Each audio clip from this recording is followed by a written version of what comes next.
radio station KIH.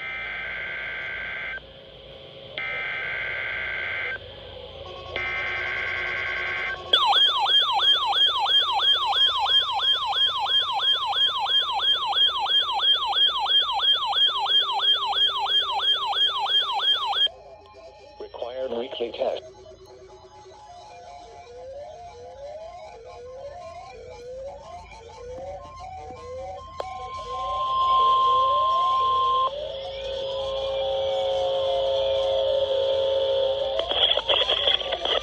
This is NOAA Weather Radio, 24-hour voice of your National Weather Service.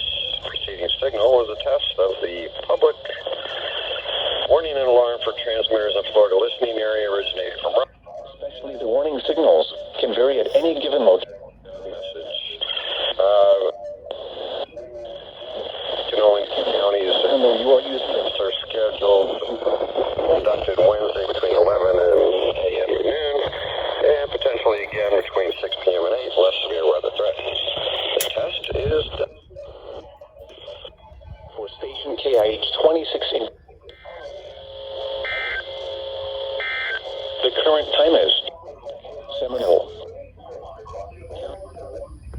For station KIH 63 in Orlando, warning alerts will be activated for Brevard, Lake, Orange, Osceola, Polk, Seminole, and Volusia counties.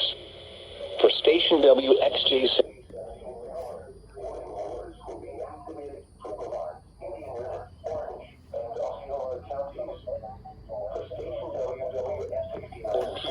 Warning alerts will be activated for Indian River, Martin, Okeechobee, and St. Lucie counties. This has been a test of the NOAA Weather Radio Public Warning System. We now return to the regular broadcast program.